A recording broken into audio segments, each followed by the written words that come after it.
Hey, horror fans! Have you ever felt the chill of true terror? I'm here to share my harrowing encounter with a skinwalker, so buckle up and keep the lights on. It was a dark and stormy night, cliché, I know, but that's exactly how it started. I was visiting my cousin in a small town in New Mexico. She had been telling me about strange occurrences around her property, but I brushed it off as local folklore. Until that night. We were sitting on her porch, sipping coffee and catching up when we heard it. A low, guttural growl that made my skin crawl. My cousin's face went pale, and she whispered one word: Skinwalker. I laughed nervously, but she grabbed my arm, her grip like iron. "I'm serious," she said. "We need to go inside. Now!" We bolted for the door, but before we could reach it, I saw something out of the corner of my eye. A dark figure, crouching just beyond the tree line. Its eyes glowed an unnatural yellow, piercing through the darkness. My heart pounded in my chest as we slammed the door and locked it.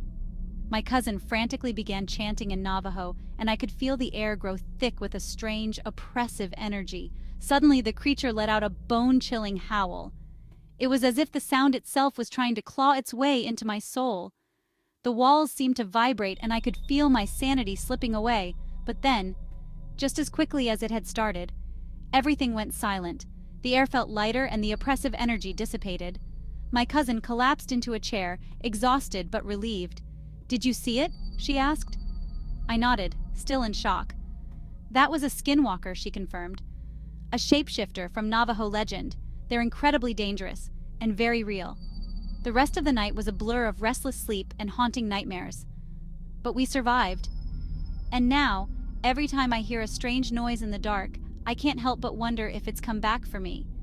So, if you ever find yourself in the deserts of New Mexico, be wary of what lies in the shadows. The legends are more than just stories. They're warnings. Stay safe and keep your eyes open because you never know what might be lurking just out of sight. Thanks for listening. If you enjoyed this true horror story, don't forget to like and subscribe for more spine-chilling tales. Stay spooky, everyone. Additional content.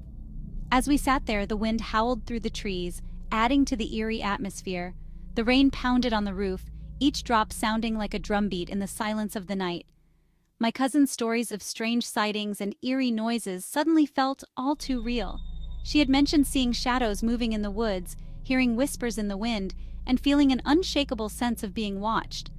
I had always thought she was just being paranoid, but now, with that growl still echoing in my ears, I wasn't so sure.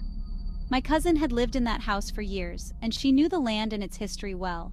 She had told me about the Navajo legends, the stories passed down through generations about the skinwalkers, witches who could transform into animals and possess incredible powers. These stories were not just tales to scare children. They were warnings, deeply rooted in the culture and beliefs of the Navajo people.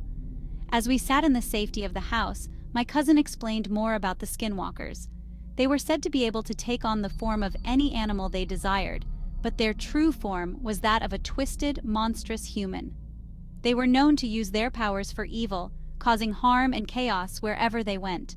The Navajo believed that speaking of them too much could draw their attention, so the stories were often told in hushed tones, with a sense of reverence and fear. My cousin's chanting was a form of protection, a way to ward off the evil that lurked outside. The words were ancient, passed down through her family, and they carried a power that I could feel in the air. As she chanted, I could see the fear in her eyes, but also a determination to protect us both. The air grew thick with tension, and I could feel the presence of something dark and malevolent just beyond the walls. The howl of the skinwalker was unlike anything I had ever heard. It was a sound that seemed to come from the depths of the earth, a primal, terrifying noise that shook me to my core. I could feel the vibrations of the howl in my bones, and for a moment I thought I might lose my mind. But my cousin's chanting continued, a steady, rhythmic counterpoint to the chaos outside. When the silence finally fell, it was like a weight had been lifted. The oppressive energy dissipated and I could breathe again. My cousin's chanting had worked, and the skinwalker had retreated, at least for now. We spent the rest of the night in a state of heightened alertness, every creak and groan of the house making us jump.